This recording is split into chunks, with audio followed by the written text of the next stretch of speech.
pour que je découvre enfin de quoi je suis capable. Ça, c'est une sœur de l'Église qui me le dit quelques années après la mort de son mari. Et quand son mari meurt et qu'elle a la latitude de faire ce qu'elle veut, elle découvre qu'elle est entrepreneuse, qu'elle est débrouillarde, qu'elle gère bien. Mais pour ça, il a fallu attendre la mort du mari après 30-40 ans de mariage.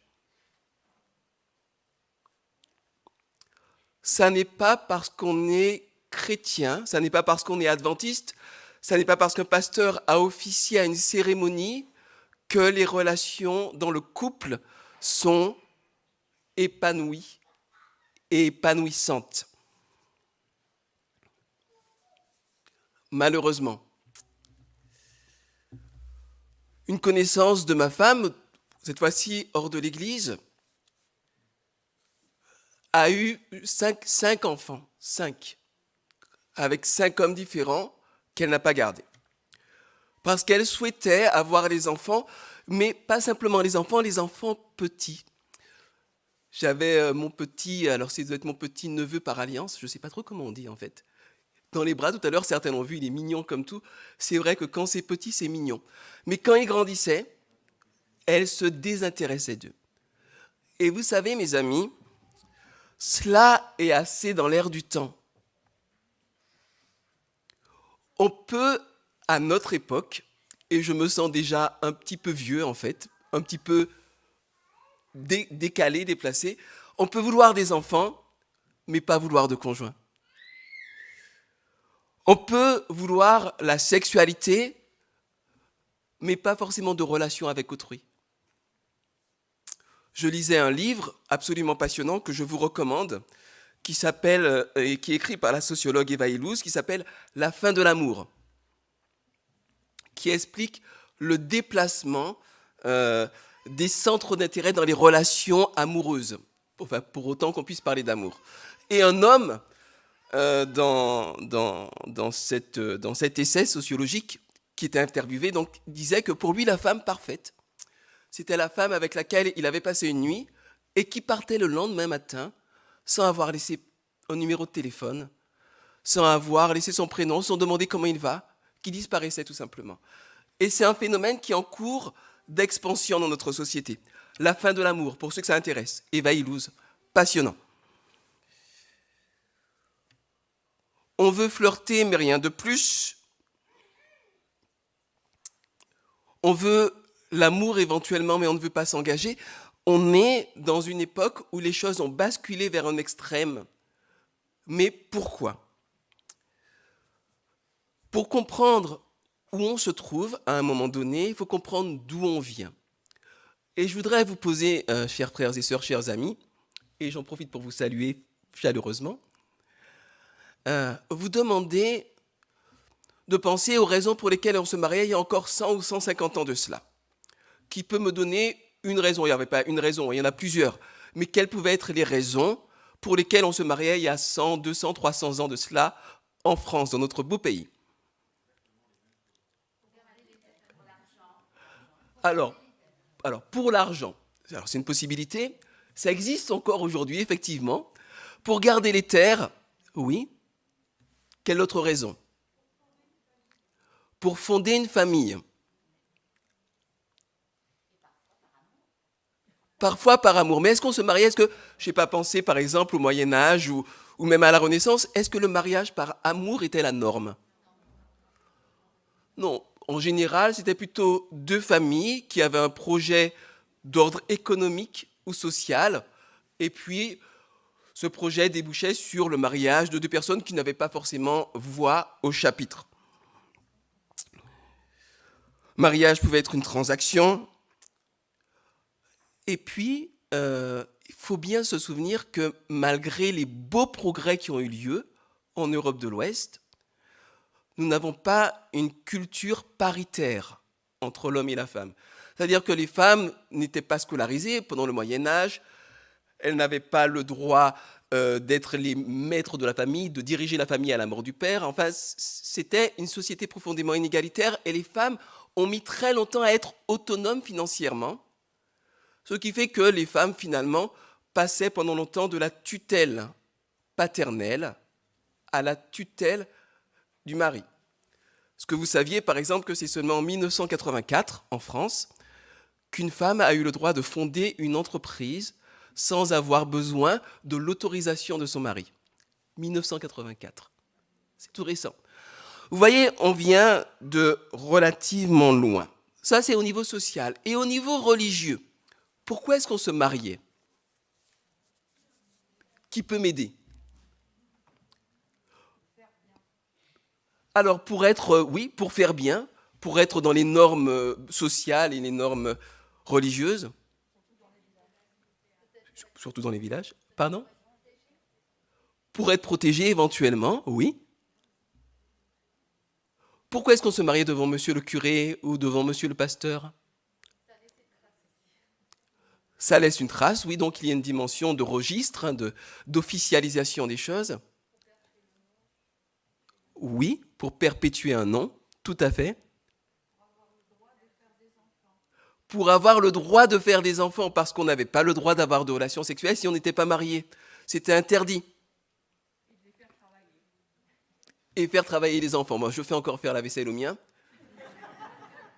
Mais comme nous l'avons vu ce matin, la grâce nous est octroyée. Merci Seigneur.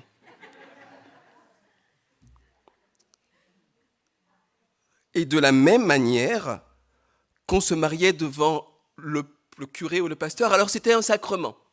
C'est-à-dire un acte qui était perçu et compris comme ayant une puissance en soi-même. Quand un curé fait le sacrement, un évêque fait le sacrement du mariage, on considère qu'il se passe quelque chose au niveau de la structure même de l'univers et que les gens sont intrinsèquement mariés. On avait cette conception-là des choses. Par conséquent, le divorce était considéré comment? Oui, comme une apostasie, c'est le mot que vous avez employé, hein? Oui, comme une trahison, comme un grand péché. Et le problème, mes amis, et la raison pour laquelle je prêche ce matin, c'est que quand les gens se marient parce qu'ils n'ont pas le choix, quand ils se marient, alors il faut bien penser qu'on est une société, qu'on a un inconscient collectif, hein, quand on se marie parce qu'on n'a pas le choix, quand on fait des enfants parce qu'on n'a pas le choix, qu'on reste avec son conjoint parce qu'on a peur de l'enfer, on est en prison et le mariage, et même s'il y a des mariages heureux, il est dans sa structure même, dans sa forme, il est une prison. Et quand les murs de la prison s'ébrèchent, quand on commence à se marier par amour, quand on commence à vouloir dissocier la sexualité de la procréation, quand des mentalités arrivent sur la libération du corps, eh bien, tous ceux qui peuvent sortir de ce qui a été une prison en sortent à toute vitesse et on passe d'un extrême à un autre extrême. Raison pour laquelle le mariage, même si en France on se marie encore, mais c'est la raison pour laquelle le mariage n'est plus tellement à la mode, n'est plus tellement en vogue. L'engagement fait peur, on n'a pas envie de s'emprisonner. En fait, nous l'avons vu ce matin, j'ai bien écouté l'histoire pour les enfants. Dieu a prévu quelque chose de très beau et de très intéressant au travers du mariage. Mais comme souvent, les êtres humains se sont emparés de ce que Dieu a donné, on en fait quelque chose qui est une chape de plomb, qui est un esclavage, qui est un fardeau. Un exemple tout simple. L'Église adventiste a quelque chose que je trouve absolument génial, bien que je ne le pratique pas suffisamment, la réforme sanitaire. C'est fabuleux, c'est vraiment fabuleux. Et pourquoi est-ce que je ne le pratique pas suffisamment? Notamment parce que quand je suis allé étudier la théologie, elle était pratiquée à la cafétéria d'une manière que j'avais faim tout le temps. C'est comme ça que ma femme m'a eu d'ailleurs, vous savez. Elle a laissé traîner un morceau de viande avec un hameçon au bout. Vous savez, il y a le végétarisme et le végétarisme. Vous avez le végétarisme où vous mangez et vous êtes bien, vous êtes satisfait, vous avez l'esprit clair, vous avez une bonne digestion, un bon transit, ça se passe vraiment bien. Puis vous avez le végétarisme, vous sortez en pleurant parce que vous avez faim. En plus, on rentrait aux horizons. Il y avait des Antillais, alors je suis Antillais, hein, mais il y avait des Antillais, ils cuisinent d'une certaine manière, les Antillais, qui cuisaient du poulet en bas. Moi, je rentrais dans ma chambre. En même temps, ça a décuplé ma vie de prière. Hein, je peux vous dire que... Donc, simplement pour illustrer que Dieu donne quelque chose de génial qui est la réforme sanitaire, mais on peut le transformer en fardeau, on peut le transformer en prison, alors qu'il suffit de donner envie, il suffit de faire les choses bien. Il en va de même pour le mariage. La cérémonie de mariage, le sacrement du mariage, la bénédiction de mariage telle qu'elle a été conçue par différentes églises tout au long du temps, c'est bien souvent transformé en prison. On n'a pas le droit de divorcer, sinon on est jeté en enfer. Mais avoir peur de divorcer, ça ne vous donne pas de bonnes raisons de rester et ça ne vous épanouit pas pour autant. Vous me suivez? Ça n'est pas parce qu'on échappe à l'enfer dans les flammes. Bon, nous ne croyons pas en enfer, évidemment. C'est une image. En fait, les gens y croyaient à l'époque. Hein. Ça n'est pas parce que vous échappez à l'enfer dans les flammes que vous échappez à l'enfer dans votre famille. Par conséquent, je voudrais ce matin partager avec vous 3 idées toutes simples qui, à mon épouse et à moi, nous ont fait beaucoup de bien dans le couple.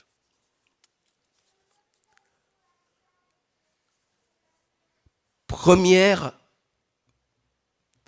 si j'ose dire, la première condition pour pouvoir construire un bonheur familial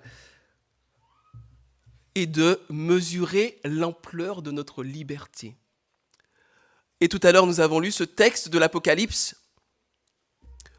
où Dieu, le Dieu Tout-Puissant, le Créateur, celui qui donne son énergie au soleil et puis aussi à la Voie lactée, et puis aussi à l'amas de galaxies de laquelle fait partie, enfin, quelqu'un de vraiment très fort. Je m'arrête là, mais quelqu'un de vraiment très puissant, qui se tient à la porte de nos cœurs et qui frappe.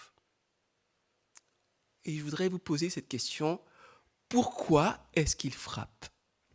Qui peut m'aider à répondre à cette question?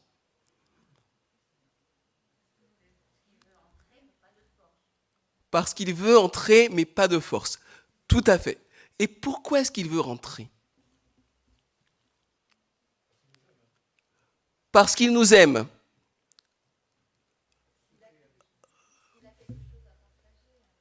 Parce que l'amour, c'est quelque chose à partager aussi et à dire. Pour souper avec nous, pour passer un bon moment, il a envie de passer un bon moment avec nous. Mais ça ne se fait pas de force, mes amis. Ça ne se fait pas de force. Si par exemple je demandais au diacre et aux diaconesses de verrouiller cette porte et que je me tenais ici avec un taser et que je vous demande de m'aimer et que je vous tase, pour les plus petits c'est un pistolet électrique, un taser, et que je vous tase jusqu'à ce que vous m'aimiez, je doute fort de la qualité du résultat. Pardon? Il n'y en aurait pas. Ça ne marche pas parce que par nature même, l'amour n'est pas quelque chose qui se force. C'est antagonique, c'est antinomique, c'est opposé, c'est complètement contraire. Par nature même, l'amour est quelque chose qui s'offre librement. Et s'il n'y a pas d'amour libre dans le couple, il n'y a pas de couple. C'est libre. Et vous savez, mes amis, je vais être très sincère avec vous. J'ai mis un petit peu de temps à le comprendre. Mon épouse et moi, nous sommes mariés très jeunes. Nous venons de familles où les modèles familiaux n'étaient pas excellents. On va dire ça comme ça. Hein? Et donc, jeunes, on a eu des problèmes de couple, hein, comme tout le monde, j'imagine. Enfin, on en a eu, nous, en tout cas, ça, c'est sûr. Et une des choses qui a amplifié nos problèmes de couple, c'était que j'étais pasteur. Et que je me sentais prisonnier de mon mariage. Pourquoi? Parce que, supposons que je sois membre de l'église de Montpellier, et que supposons que je sois pasteur de l'église de Montpellier. Voilà, supposons. Et que ça a un mal avec ma femme. À qui est-ce que je vais en parler ici? C'est compliqué. Je vois des professeurs de théologie, je vois des anciens présidents d'union, je vois des gens, je ne sais pas. Et en plus, quand vous êtes pasteur, vous ne pouvez pas vous permettre d'arriver, ou même membre d'église, hein, en disant, vous savez, ça va pas bien du tout à la maison, je m'en sors pas avec ma femme, on s'entend pas, ça fait 2 semaines que je dors sur le paillasson, c'est une galère.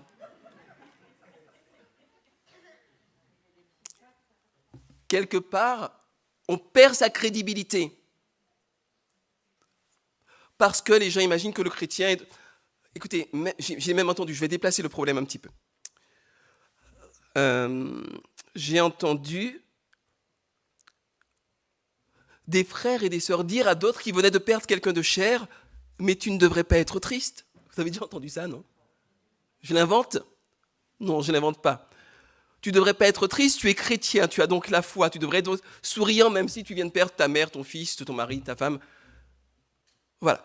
Il y a cette sorte d'imaginaire de l'individu chrétien qui se plaque sur l'individu et qui, quelque part, peut être une prison. Et donc, comme je disais, et c'est là où je veux en venir, les problèmes de couple qu'on a eus, qui n'étaient pas très graves, hein, mais ils ont été démultipliés par le fait qu'on se sentait quelque part obligé de rester ensemble. Pourquoi? Parce que dans une certaine culture adventiste, je dis bien une certaine culture adventiste, si vous êtes pasteur et que vous quittez votre femme ou que votre femme vous quitte, vous êtes discrédité. Et vous avez du mal à en parler, parce que vous en parlez à qui? À un membre d'église, c'est délicat. À un collègue, à 2 mois des nominations, on y réfléchit à 2 fois, vous savez. Si on propose le pasteur Camille, par exemple, au département de la famille, parce qu'il pourrait avoir des choses à dire, et que le collègue à qui on est parlé dans la commission de nomination, si je peux vous parler en toute humilité, sans juger, hein, le pasteur Camille n'est pas dans la meilleure situation pour... Bon. Et donc, le fait de se sentir en prison dans le couple n'aide pas et rend les problèmes pires. Et c'est seulement à partir du moment où je me suis senti libre de quitter ma femme quand je voulais, que je me suis senti libre de rester avec elle. Vous me suivez? Je vais le redire. Hein. Pas la peine d'écrire à l'Union, Ruben est au courant. C'est seulement à partir du moment où je me suis senti libre de quitter ma femme que je me suis senti libre de rester avec elle. Et que je pouvais choisir donc jour après jour de rester avec elle et de construire cette relation. Et ça va beaucoup mieux. Ça va beaucoup mieux quand on se sent libre. Parce qu'on n'a pas le couteau sous la gorge, parce qu'on n'est pas sous pression, parce qu'on n'est pas mentalement prisonnier. C'est un petit peu comme ces tensions qu'il y a entre 2 individus. Vous avez déjà remarqué cela? Vous avez une rancune contre quelqu'un et ça grossit, ça grossit, ça grossit. Et puis vous avez une conversation avec cette personne-là et les tensions tombent, on se sent mieux, on se libère. On se sent plus libre. Première condition pour pouvoir construire quelque chose dans le couple est de se sentir libre. Mais la liberté, mes amis, ça n'est pas l'esclavage de nos envies. Ça n'est pas être asservi à nos pulsions. Il y a une certaine conception de la liberté qui dit « je fais ce que je veux, quand je veux, si je veux, où je veux ». Je crois qu'on ne va pas très loin comme cela parce que le « on » n'est pas très consistant d'une manière générale. Un jour, on a envie de droite, l'autre jour, on a envie de gauche. Mais pour ma part, je choisis, jour après jour, bien de m'asservir, de me mettre à la disposition de servir ma famille. C'est une liberté, ça n'est pas une obligation. C'est beaucoup plus beau quand c'est libre. Est-ce que ça va? Donc si je devais résumer le premier point, il est très simple. Il n'y a pas d'amour sans liberté. Il n'y a pas d'amour sans liberté. Quand vous êtes coincé, alors j'ai eu des cas désespérants, vous savez, quand vous êtes pasteur d'église pendant des années, vous voyez des choses tristes. Je me souviens notamment d'une femme qui était avec un homme qui ne l'aimait pas, qui lui avait fait un enfant, enfin ils avaient fait un enfant ensemble, je veux dire, et puis elle n'avait pas de moyens de sortir de là.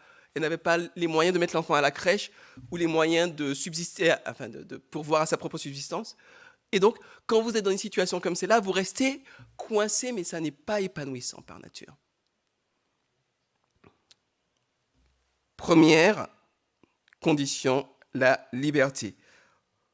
Le Seigneur, c'est l'Esprit, dit Paul aux Corinthiens, et là est l'Esprit du Seigneur, là est la liberté. Et le sacrifice, et merci Jimmy de nous en avoir parlé ce matin, de Jésus est d'autant plus beau qu'il est parfaitement libre. Et jusqu'au bout, il est libre. Et l'ami Philippe Pénère disait également que c'était d'autant plus beau et d'autant plus fort qu'il avait la liberté d'arrêter le sacrifice à n'importe quel moment. Lui-même le dit, ne sais-tu pas que je pourrais convoquer 12 légions d'anges, c'était 12 légions d'anges et que je serais instantanément libéré, dira Jésus. La liberté.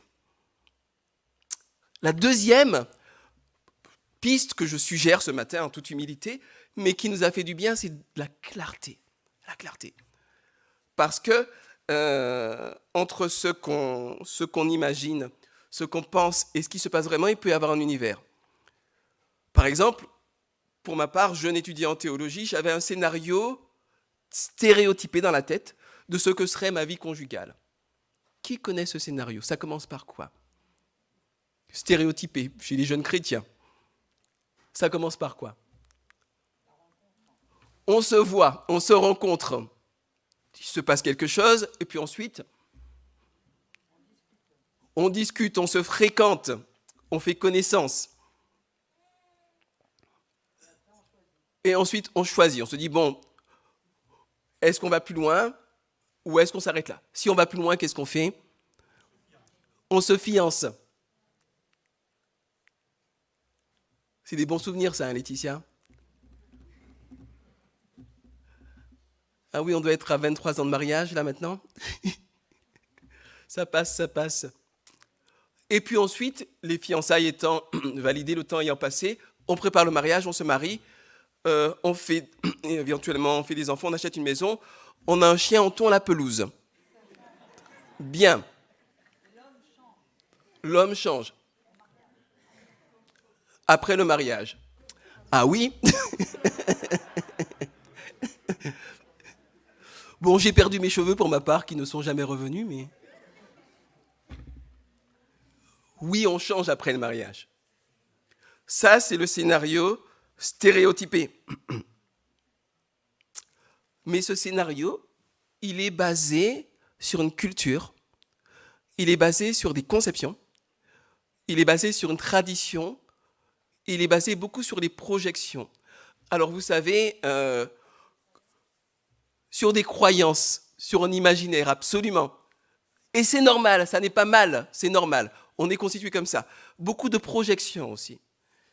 Quand par exemple, Laetitia me voyait éventuellement me curer l'oreille ou le nez. Oh, j'aime tellement ce garçon, il est tellement naturel, il ne fait pas semblant. Maintenant, elle n'aime plus trop. Hein. Vous savez, c'est pas pour rien que j'ai perdu mes cheveux. À force de prendre des taloches quand je me cure le nez sur la tête, les cheveux finissent par tomber. Hein. Ou bien au début, elle était très réservée, très timide, elle disait pas grand-chose. Je me disais, mais quelle pudeur, mais quelle réserve. Elle est tellement délicate. Elle est tellement à l'écoute. Puis au bout d'un moment, c'est bon, ben écoute, si tu pouvais dire quelque chose quand même, s'il te plaît. Ouais, au début, on projette beaucoup. Et c'est normal. Mais c'est bien de prendre le temps de parler. C'est bien de prendre le temps de clarifier. Et aussi, notamment, au niveau théologique. Parce que dans la culture chrétienne, comment dirais-je? Alors là, il faut que je fasse attention à ce que je dis. La voiture est pas loin. À la base, si on lit la Bible d'une certaine manière, la Bible est inégalitaire. Mais je voudrais faire une petite parenthèse. Dans une certaine culture chrétienne, l'homme est au-dessus de la femme, il est supérieur. Vous savez ça, je ne vous apprends rien. J'ai souvent entendu que les femmes se taisent dans les assemblées.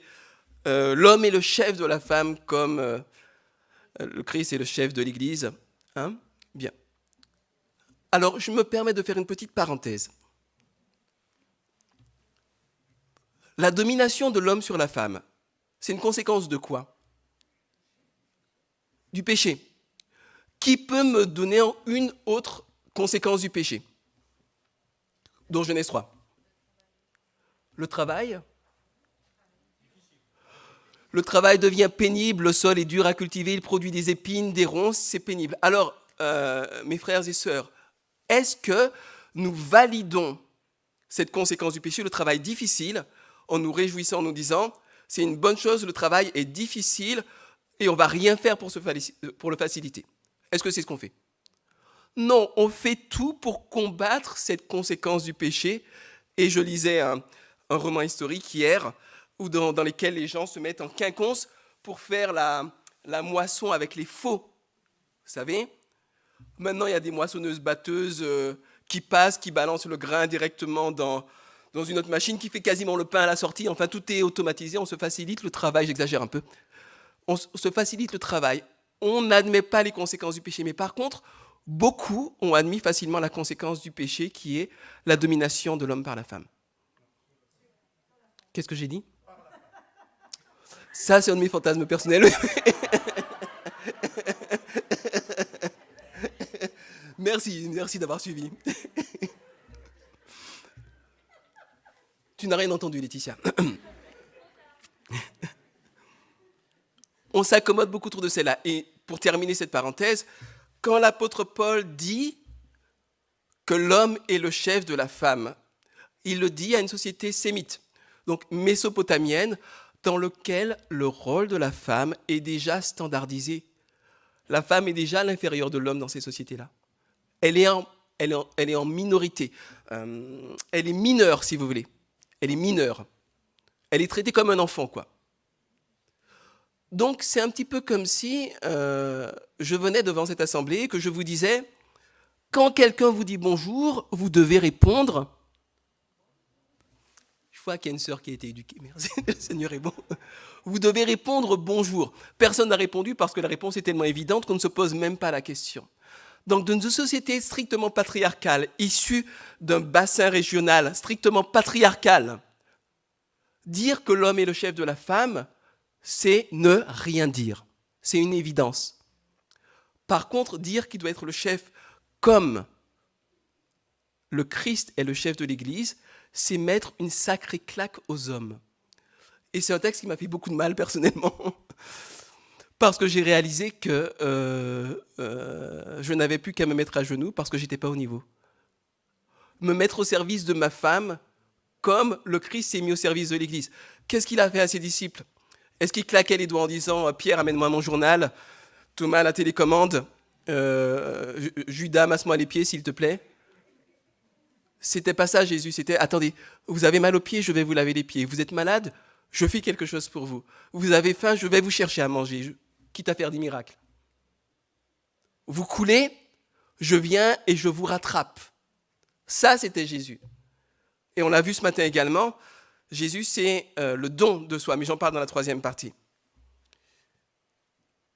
Donc c'est important également de clarifier ces questions-là quand on se lance dans une relation de couple, parce que, je l'ai vu dans beaucoup de familles, les relations sont asymétriques, elles sont inégales, elles sont déséquilibrées à cause de convictions théologiques.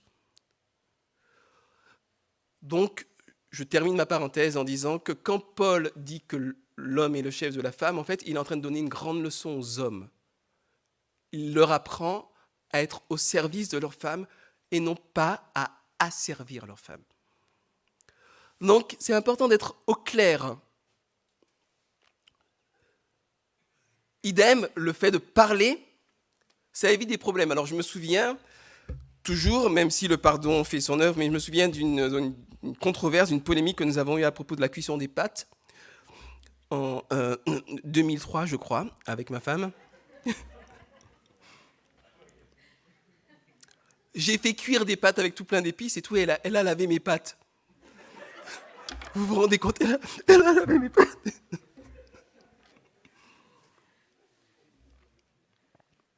C'est bien de discuter de la cuisson des pâtes avant de se marier, on ne sait jamais ce qui peut se passer. Mais c'est bien aussi de parler de tout le reste. Les enfants, le travail, comment est-ce que je vis le fait que ma femme ait une promotion sociale, comment est-ce que je vis le fait que mon mari ait une promotion sociale, enfin professionnelle, je veux dire. C'est bien de parler de toutes ces choses-là et de mettre à jour le fonctionnement, de découvrir l'univers mental de l'autre, de clarifier les choses. Parce que nous projetons, parce que nous sommes amoureux, parce que les hormones nous poussent, Parfois, on ne réfléchit pas beaucoup. Puis après, on paye très cher. C'est bien de prendre le temps. Si on sait le prendre, le temps est un allié du couple pour clarifier les choses. Donc le deuxième aspect, la clarté. Et le dernier aspect, c'est cet aspect de don de soi. Le modèle de Jésus, je le trouve terrible, terrible, très impressionnant. Et quelque part, ça fait presque mal de se dire que quelqu'un avait tout, la gloire, les anges, les voitures, enfin moi j'ai pas beaucoup d'imagination. Hein. Donc les grandes maisons, enfin ce que vous voulez, moi je ne sais pas. Hein. Il avait tout et il renonce, le statut, le pouvoir, le confort, tout, et il renonce à tout. Il renonce à tout par amour pour nous. C'est exactement l'inverse de ce qui est en train de se passer malheureusement dans ces pays de l'Est, où certaines personnes veulent ramener tout à elles, à leur propre conception, et sont prêtes à détruire pour cela. Jésus, lui, a abandonné tout pour nous amener à lui. Parce que sa fierté, son orgueil, son amour, c'est chacun d'entre nous. Ah, c'est quelque chose d'extraordinaire. C'est ce qu'il est dit dans Philippiens 2, et on nous exhorte à avoir la même pensée que celle qui était en Christ Jésus, lequel n'a pas considéré comme une proie arrachée, je dirais le pouvoir, pour résumer, le pouvoir, la gloire, mais a tout donné, a tout abandonné, s'est dépouillé de tout, parce que pour lui, tout garder mais nous perdre, c'était tout perdre. Mais gagner chacune de nos âmes, c'était quelque part tout gagner. Voilà un état d'esprit qui est intéressant à cultiver dans le couple.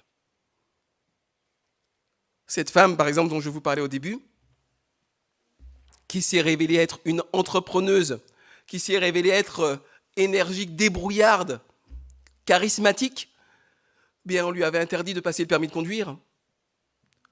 On lui avait interdit d'aller travailler à l'extérieur.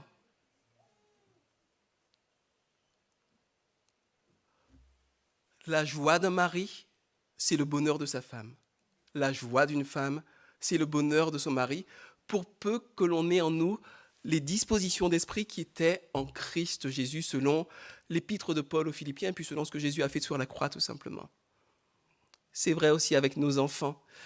Moi, je suis dans une lutte, je vous parle de moi, c'est pas que c'est intéressant, mais c'est ce que je connais le mieux, malheureusement.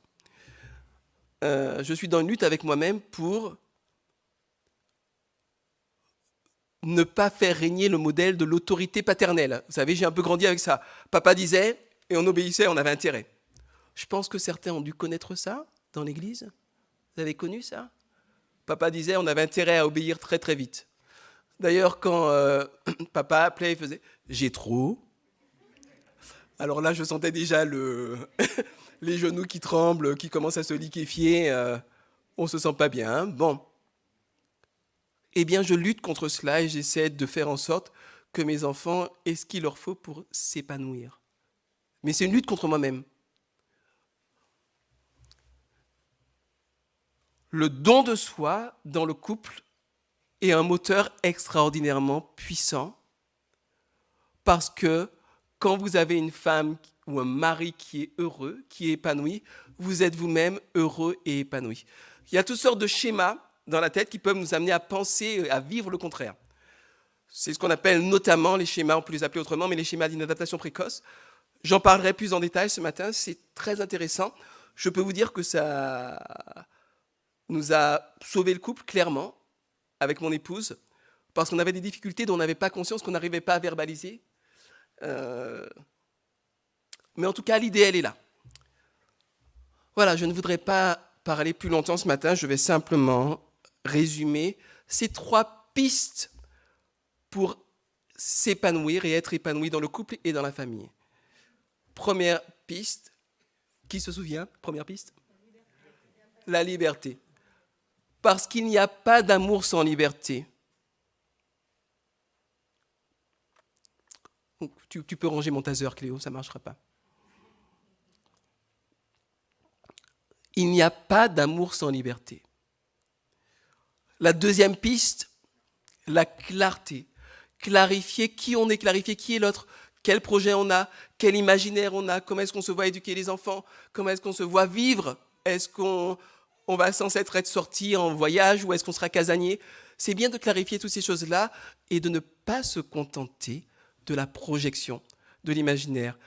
Parce que bien souvent, on imagine monts et merveilles et puis au final, vous vous retrouvez avec la stricte réalité des choses. Parfois, ça se superpose, parfois, ça ne se superpose pas du tout. Pardon, Laetitia. Et la dernière piste est la piste du don de soi. Parce que le don de soi, c'est le meilleur moyen. C'est curieux, c'est presque égoïste en fait.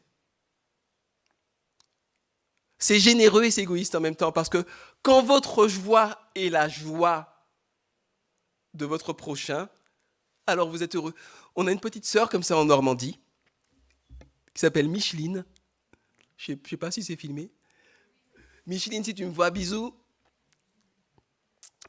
Micheline, c'est une petite mamie qui est incroyable, Elle reçoit tout le monde chez elle. Il y a certainement des gens comme ça ici aussi. Mais elle a une telle joie, elle donne un tel bonheur aux gens, elle a une telle joie à donner du bonheur qu'elle est remplie à chaque fois qu'elle invite quelqu'un chez elle. Bien, c'est l'exemple de Jésus-Christ, mes amis. Il y a beaucoup de joie à aider son mari à s'épanouir, à aider sa femme à s'épanouir. Il y a beaucoup de joie à aider chacun à donner le meilleur de soi-même, à ne pas être dans l'asservissement, mais dans le service. Ma prière pour chacun d'entre nous et pour nos familles, c'est que nos familles soient des familles qui donnent envie de vivre une expérience maritale aux uns et aux autres, qui ne fassent pas peur, qui ne soient pas comme une prison mentale, qui ne soient pas un acte magique duquel on se retrouve finalement prisonnier, mais qui soit un tremplin de bonheur, d'épanouissement et de témoignage de qui Jésus peut être dans nos vies. Amen. Tu es inestimable, plus précieux que tout l'or et l'argent de la terre. Si tu as abandonné, Dieu n'abandonne jamais. Il est près de toi pour te relever. Si le monde te faisait tomber.